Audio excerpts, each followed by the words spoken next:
So this morning, I would like to present what we have been doing on the Faro 10 side.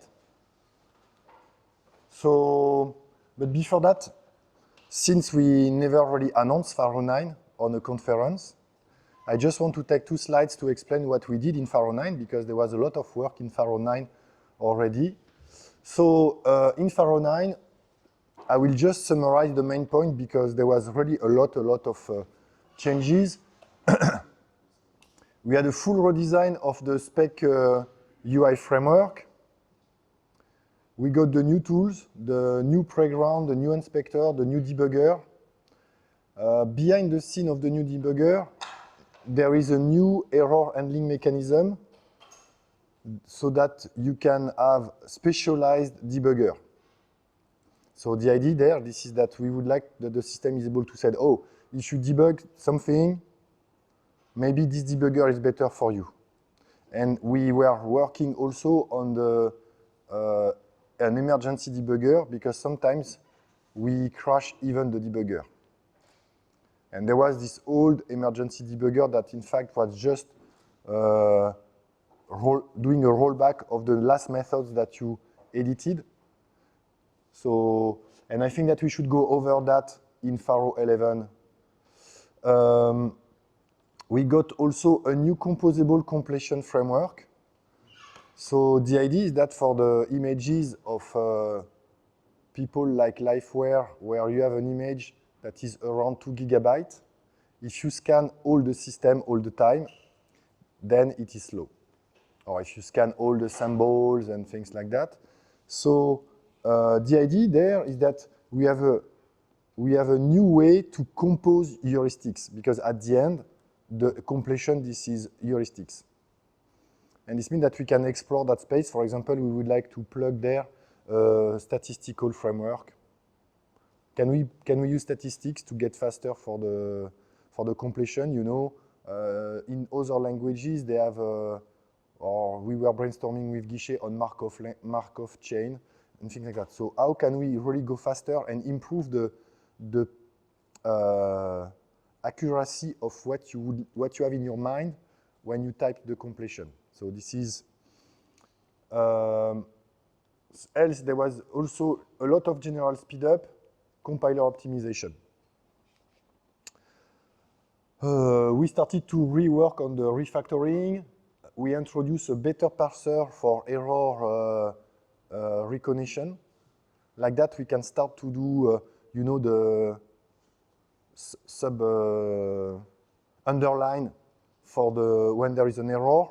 Ideally, we would like to have something else than what we have now, but this is the first step to make a better parser so that it can give us better feedback so that we can do something. It was 3 months of work, by the way, the better parser. So with tests and things like that, because they were not really the tests we wanted. We introduced a comment in Microdown.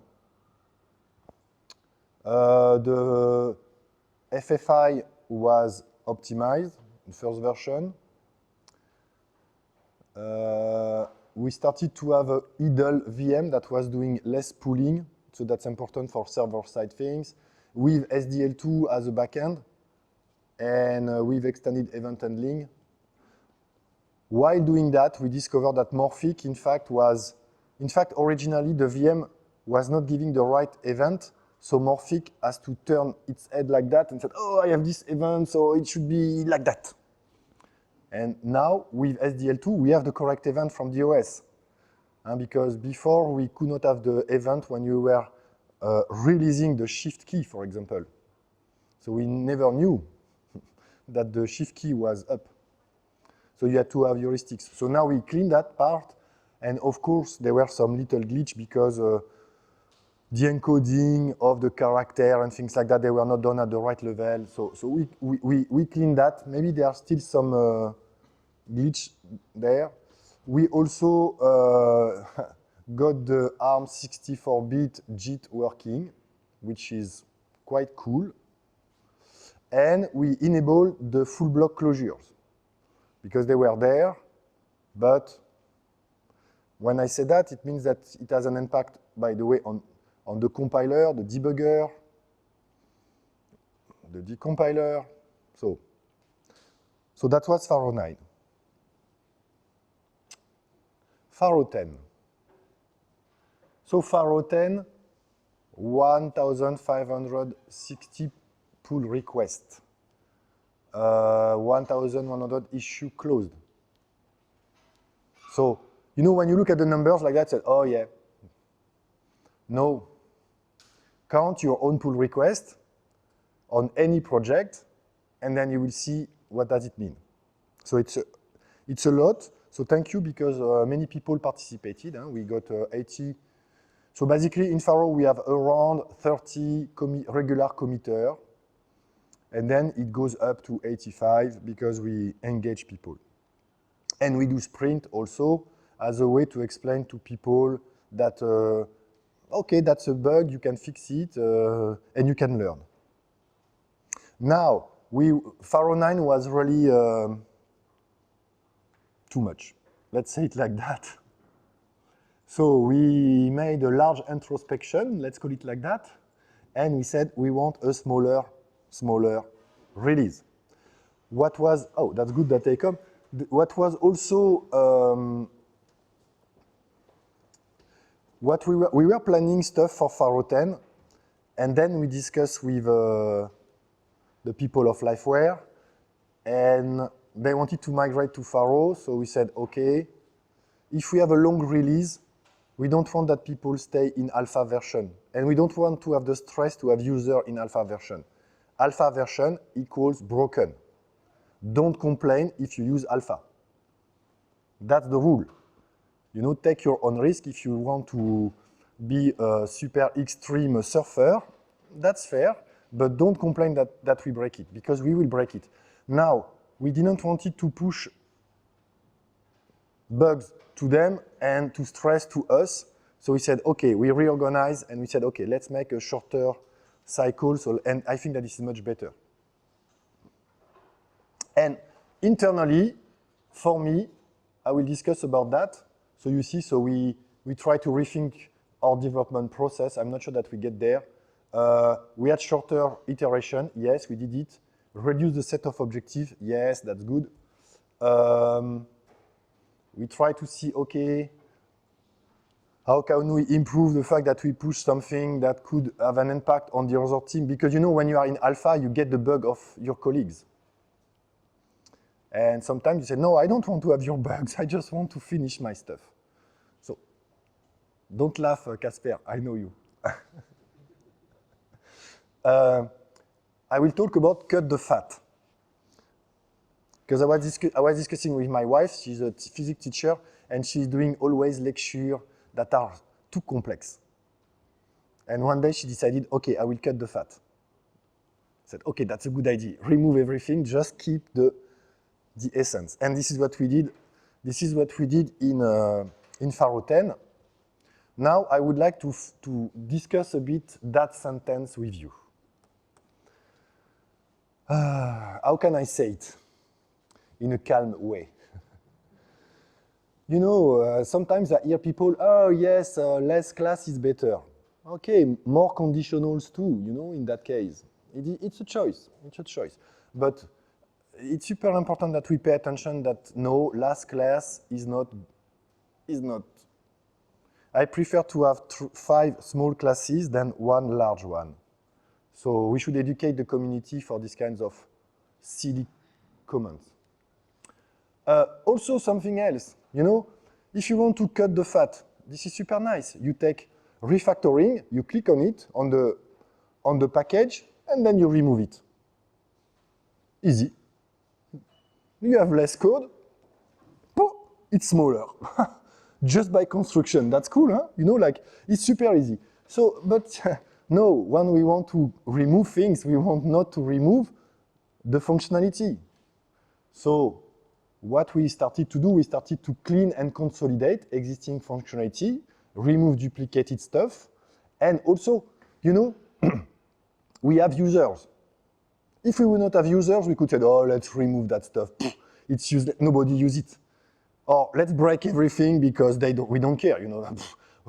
No, we have to support them. We have deprecation. We keep packages for several versions. We pay attention that you can load your bad code in our cool system. So we have to have that. And you know, with the deprecation in the middle, then we have to jump over that. Ah, no, no, no, we should not remove that. You know, for example, something that we would love to remove, this is the author. Because we don't use it. But some people use author. So, and the problem is that author is crippled everywhere in the system and pop-ups there and there and there. So we have a version for us where Pharo does not have author. We didn't put it in production because it was impacting the users. So basically in Pharo 10, 10% less code 10% code reduction. We removed nearly 50,000 lines of code. And in Smalltalk world, this is a lot. So basically, we removed the old tools, we removed the old compiler, we removed the old block and bytecode, we removed some of the VM-based handling, we removed Glamour and GT tools because they were not maintained. We removed Spec 1, bloop. Because Spec 1 was deprecated in Pharo 9, I guess. We were using it, and we say to the people, don't use that, because, so this means that when we said that we remove Spec 1, it took 2 years, so that you can migrate your code. Yes, and now the new stuff. So in Pharo 10, we did another iteration of Spec 2. So now the core is stable, the layout has been improved. We have basic presenters. We have also some predefined presenters that are components that you should use, for example, for selection. If you have double list and you want to move something from one list to the other one, we saw that people are rebuilding that all over the place. So we said, okay, let's make a good one that we use systematically and that people can use. So we will start to collect little components that we can share to avoid to redo everything. Now we have the support application. So when you will create a spec things, you will have an application, and this is the application that can have the icon provider and things like that. So the application is not a visual thing. This is something that knows all the windows and things like that. You have a support for style, because normally you should not write, I want a font of 16 pixels in my UI. You do it with a style. And the code presenter. Yes, you see, yes. What is super interesting is that in Spec 1, the dynamic aspect was super, super ugly.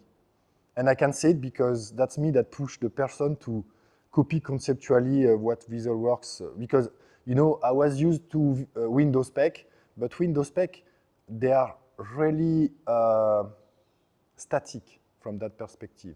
They are a static concept. Now, in Spec 2, any object potentially could play a layout as soon as you understand. So you really have an object that represents the layout, and it will display the widget for you. So this means that we can script that, we can have user interfaces that are really dynamic, because if your object changed, if the layout changed, then your layout changed. So that's it. We have a new way to build a dialogue, because in Morphic, people misunderstood what is inheritance. Let's say it like that. You should not always subclass from dialogue to create a new dialogue. You should say, oh, I have a dialogue and I configure it that way and it opens. So this is what we did. We want to get rid of the dialogue in Morphic, like the way they are. We have a version of transmission that is a nice concept from the GT toolkit, where it's a way to write shorter propagation. Support for ROASAL, so you can directly embed ROASAL and Cairo inside your spec. And Esteban worked more on the GTK backend. So, and basically he's using all the time the GTK backend with, you know, we can have icons that change and things like that. So now that you can program yourself and things like that. and more tests and those kinds of things. We will continue. I guess that we will have another iteration. We will get feedback. It takes time. Tooling. So we migrated all the tools to spec 1 to spec 2. You know, for example, like the dependency analyzer, which is super important when we want to make the system smaller or cut it. We improve some of them and fix a lot of glitches. We started to improve the profiler, and we have a new version now for Faro 11. We got someone working 6 months on the refactorings just to clean and understand, and then she left. So because she wanted to do IA, so I said, okay, go to do IA. Yes, that's important. The fluid class syntax, I will show you that. So in fact, we sketched it and presented it in ESUG in 2017, so it took longer than what we wanted. But that was nice because we could really play with the ID and see and get everything. So now it will be the default syntax for Faro. So I will show you.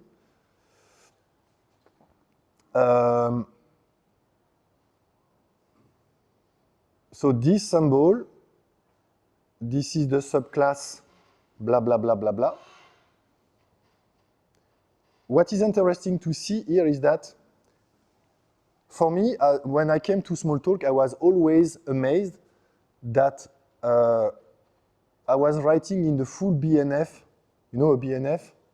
I was always writing in the full BNF for the class description. I had to pass a string, an empty string, for something that was not used. Class variable names. Oh, you don't use class variable names? Give me an empty string. I was like, why? Why? Why? Why the system cannot say, oh, you don't need a class variable? Don't specify them. The same for pool dictionaries.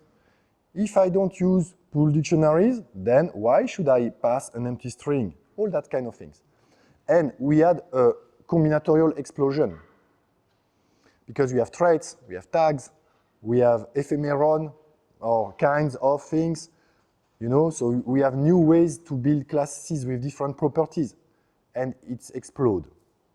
So with this syntax, what you have is that the only important or mandatory things, this is a builder, in fact. So you have the chevron and package. So you can have a class with nothing here, and it will work. This is just a class. This is a class with no instance variable, but this is a class. And then after you have a cascade, so this is fully, it's fully follow the Smalltalk syntax. There is no special tricks there. And then optionally, you can specify what you want. You see here, for example, there is, so this version, on the user interface, you can press Command E, and it will expand. Like that, you don't have to remember, oh, how can I write the stuff? I don't remember. Is it slot, shared variable, shared pool? You ask the system, expand. It shows you the list of things with the empty element. You filled up, you do Command S, beam, you get the minimum version. What you see here is that this is a fluid API. You can specify the argument you want in the order you want. And this guy manages class, meta class, traits the right way. You see here, you have a trait. So you said, okay, I want a trait. The trait will use subtraits. And of course, I just use the expanded version to show you what you can specify. So, and you have a little button that is called fluid. If you press fluid, you get that. It will be by default in Faro 11. And then, if you don't like it, you can still use the previous version. And this is done in a modular way, so we can manage that without ifs everywhere.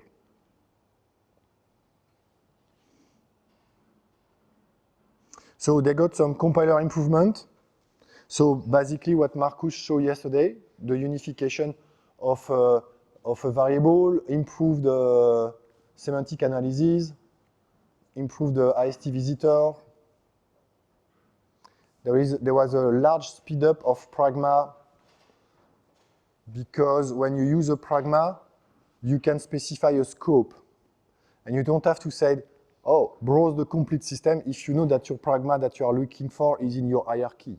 You know, so those kinds of things, and many compilers improvement. Speed improvement, sorry. So for the refactorings, we started, I'm not really happy, let's say it like that. It could be better, it should be better, so we will do another iteration on that. But basically, we went over, the problem with the refactorings is that there are too many of them, so when you start to work, you have to deal with 50 of them or 60 of them, and this is a long task. So it's like a marathon. So some new ones were introduced, but I think that we can be a lot better. So yes, we went over all of them, and in Pharo 10, the other improvement is that we use the Sista bytecode.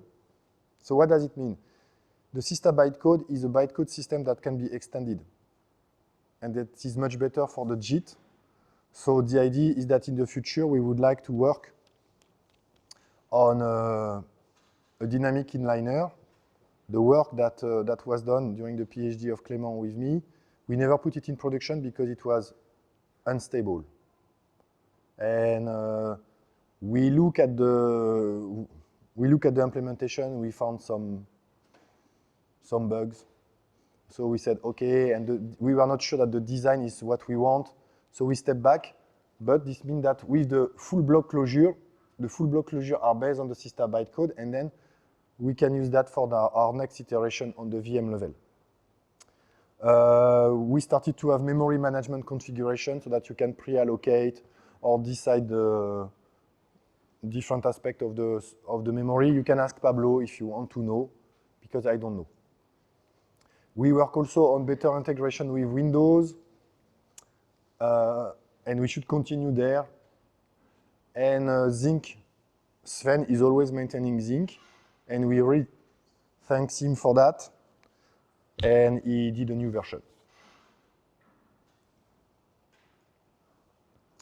So for the Pharo VM, Guichet show you a bit what we are doing behind the scenes. So this is not written on the slide, but we really invested a lot in test. He didn't say that yesterday, but sometimes a VM test, the feature, just to write it at the beginning, it could take 2 days. Just one test, one feature. Why? Because in fact, we had to imagine that you said, oh, I want to create a point. You should have the class point. That looks like super strange, but yes. So where is the class point? Oh, you should allocate the memory and said, in the memory where the class should be, it should be here at this place. Oh, I should be able to send a message. So of course, our first tests were not that one. But this means that the setup of the test were taking a lot of time, but it was good for us. It took us a year. Because we reverse engineer, we wrote tests. You know, they fix, not me, they fix a lot of bugs in ephemeron support. In fact, it was a joke. We said, okay, this is not a bug, this is a bug nest. Because the ephemeron should keep a list, and this list was overwritten the memory, so we would get random crash. Those kinds of things, and the random crash, they are not fun, because if you cannot reproduce them, this is super difficult to track, so, okay. And now, we have tests for ephemeron. So, and the bench that we did is that we can have something like 75,000 ephemeron. So the next step for us will be, okay, now the concurrent programming abstraction, they should take benefit of the ephemeron. And we should work on that. So yes, so it was not there, but, and a lot of cleaning on the socket and things like that, and going into the C part of the VM. The build, you know, we are using OBS to deploy, because Pharo, at the end, we deploy on 11 OS. you know, I don't know if we say 2 or 3, but architecture. So, some work. Ah, yes. Okay, I had the list. Improvement of the socket, removing some old code, some GC improvement, logging, updating dependencies. Just that you understand sometimes that you want to pay just so that you don't have to do it. Sometimes it could take 1 week of trying to compile an external library and that it does not compile. So ask Esteban about that, you will see. So do you have questions about Faro 10? I don't have the time, so... Ah yes, where did I put my... No question? 9:45. Okay, so we are on time. Plenty of time. No question? Okay. Now we are perfect, so that's normal. Okay. The possible point to infinity and beyond. Huh? So I said possible because now we apply our new strategy. We don't say yes to everybody and to anybody. I mean, even within ourselves, you know. What do you want? Oh, I want that. No. No.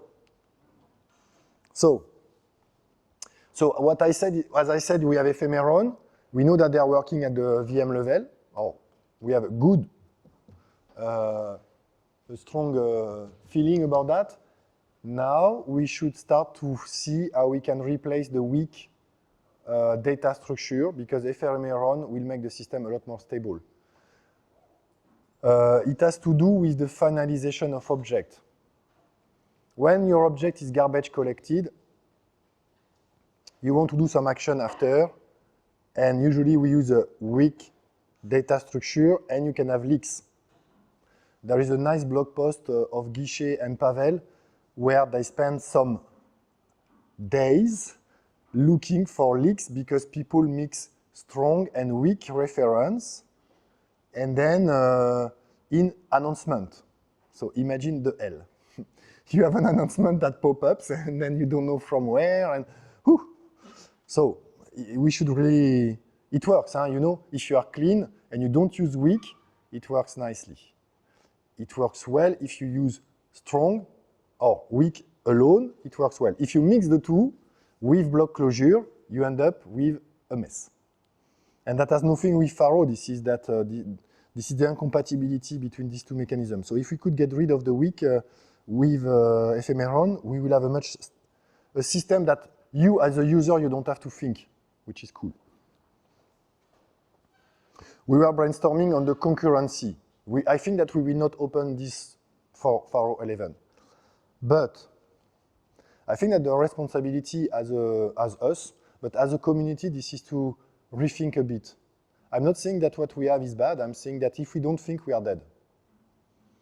Because the world continues to evolve. So, for example, we are discussing with Casper, and he will do a lecture. He will do a lecture for us on the Kotlin concurrency model, because they use coroutine or something like that. And I want to know. We want to know, because if people do something that looks interesting, let's get exposed to ideas and get out of our little narrow mindset.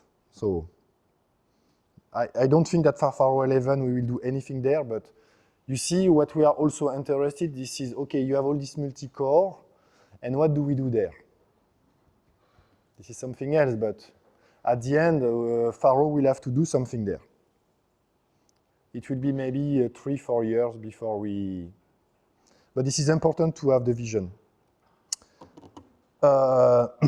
Marcus is working on that. So we have clean blocks, not in production, or I don't know, maybe. You can enable them. Okay. So you know the problem that you have to fix the tools and things like that, like Fuel, for example, is serializing block closure, and now we would like to handle well the clean blocks. The clean box, what is nice is that you don't have to copy, create the closure. I don't know if you know what is a clean block. A clean block, this is a block that does not refer to instance variable, self, or, wait, self, does it refer to self? No self, no instance variable. So like that, the compiler can take the clean block and scratch, put it directly in place. So you don't pay the cost of the closure creation. And then Marcus is working on compiler improvement and things like that. So it will be done. And this is something that we pay attention that, in fact, there are really few impact on you. So this is more the impact on the tools that we have to control, like the debugger and things like that. We don't like the situation with the UI, huh? Yes? Writing tool support for clean blocks, I think it's just a compiler optimization. And the decompiler, and the debugger, and fuel. You know the problem of Smalltalk or Pharo in general. This is that this is not a language. This is a language, an IDE, some tools. If you are okay that we only focus on the language, maybe we will take care of the debugger because we like the debugger. That would be, you would simplify our life tremendously. No, we have to take care of you in your cozy chair. Oh yes, my cozy tool. Oh, it is working super well. You know, we have a contract with our users. So no, seriously, this is usually doing something, doing the core is easy. Oh, we can do it. And then after you have the effect. You see, for example, we were discussing yesterday about concurrency. From the virtual machine point of view, it should be easy to spawn thread in a different ways or things like that. The problem is that the class library, they are not ready for real concurrency. And that can be a lot of work to understand, oh, this is a preemption point here. Oh, so the guy knows that equal is not preempted. So there is no, for example, thread switch done by equal. You know, once we got a bug like that, there was one guy, a nice guy, he saw, oh, blah, blah, blah, equal nil, if true. He said, oh, that's bad, equal nils, I will replace it by if nil. Huh? Everybody would do that. Okay, ask the people of NetStyle. They got race condition after 2 weeks on their servers. Because equal is not a preemption point. This is a primitive, and there you have the guarantee of atomicity. You cannot have another process that said, oh, that's me now. That and then, you know, you have to look for that. So yes, you see, it does not mean that we don't do bugs, but we always pay attention. You know, we always pay attention that you can, I don't know if you know, for example, the automatic migration that we have in Pharo. In Pharo, we have the deprecation that will rewrite your code. So this is to help you to migrate. This is the only system in the world that has that. There is a super nice paper that we wrote. This is used in production since 2016. And this is nice. You know, we can deprecate an API, you run your test, and your code is fixed automatically. So that's cool. I can show you that if you want. But the message is that we pay really attention of our system, and we pay attention also that the people that use our system don't get impacted, or the least possible. So yes, for the UI, in fact, we are working on these 3 things. So Guichet, will you present in the Show Us Your project the multi-windowing stuff? Because okay, I buy. So now we can have, it's not ready yet, but we refactored Morphic, or they refactored Morphic, so that you can have multiple native widgets. And you see the problem is that when you do, oh, my object inspect, in which window do you open the inspector? If you have multiple windows, you should have policies that says, okay, each time I will spawn a Pharo window, I want to have it into a native or not. So do we have the notion of host? So we are doing that so that we can integrate better with a GTK model, for example, or that we could have Calypso in its separate window if all the other ones are in different windows and things like that. So we prepare the path for the next iteration. For the HDPI support, Carolina in Chile is working on optimizing that because this is slow. So we have a version, but this is not fast enough. So and they were benchmarking. I didn't follow carefully. They were also benchmarking the Cairo backend and things like that to see, because Athens, the Athens backend is a naive implementation. I think that Igor did it on purpose so that people can, without understanding what they are doing, more or less get something. But there were plenty of places where we could optimize. Just to give you an example, if you draw a square and you do, oh, I draw a line, I draw a line, I draw a line, I draw a line, of course, this is slower than you said, Cairo, draw a square for me. That says, Pook. So, you know, those kinds of things. So this means that there's some work. We are working in preview because Thales, people that are there on the corner, in fact, they sponsor this work. And this is super nice for us. So the status of Block, basically, is that we took one version of Fank and we started to realign it with what we want. So the idea is that we want to make sure that when we put it in production, we can control it, we understand. So Martin is working since a year on that. We didn't make it public because we didn't want it to have any argument. We are not on Earth to have argument and fight and things like that. So we said, okay, let's be nice. He will show, we will get a preview. We can have a spec backend for Block and things like that. There will be a first release. There is a new canvas, for example, that is optimized, that is called Alessandria, because there is Athens, Sparta, and there is Alessandria now. I'm spoiling? Okay, so, okay, too bad.